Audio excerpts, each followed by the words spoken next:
Төлөгөн Жайылов айылдаштардын арасында жаш уста катары жакшы таанымал. Анын колунан жасалган тиричилик буюмдарын эл колдонуп келет. А бул жолу кураштырган чакан трактору башка эмгектеринин ыңгайлуулугу менен айырмаланып келет. Ыңгайлуулугу кичине жерден бурулуп кеткени, жерди тебелебейт.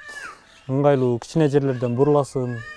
Чоң тракторлор кирет, тебелеп коет. Эми ошого анан кичинекей кылып жасадым. Төлөгөн мырзанын айтымында трактордун тетиктери 4 автоунага атаандык, кыймылдаткычы менен ток бергичти гана жаңы алган. Калгандары эски унаалардан чыккан. Мындан улам канча каражат кеткенин да эсептеп көрбөгөн. Мотор дизельный. Капотун ачып көрсөтөйүн. Болгону моторун гана алдым бунун, аккумулятор менен. Калган шаймандарын албадым.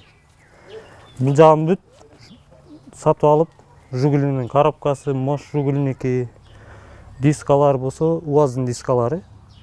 Ортосундагысы диска Жигулиники кесип жасап чогуттум. Устанын эмгегин айылдаштары жогору баалашат. Анткени бул техниканын жардамында куроо жайларды айдап, чөбүн оруп, ал тургай чакан нерсенин баарын ташууга да болот. Болгону устанын мындан ары ишмердүүлүгүн жогорулатуусу үчүн шарт түзүп берүүбүз зарыл дешет айылдаштары. Чындыгында ушундай жаштарыбызды колдоп, мамлекет колдой турган болсо, мына көпчүлүк айылдагылардыкы баардык үлүштөрүн алганда чоң жери жок. Ушундай мина тракторлор өтө ыңгайлуу болот экен. Ошолорду мына колдосо, биздин жаштарыбыз дагы айдан кетпей миграция маселеси ham чечилип, айылдын турмуштан мындан да жакшырмак. Жогорудагы чакан трактор азырынча бирөө гана. Устанын айтымында мындай техникадан ай сайын бирден жасаганда да жылына кеминде 10 курамак. Бирок маселенин баары каражатка барып такалууда. 7 аттын күчүнө барабар болгон кичи тракторду сатып алууну каалагандар да арбын.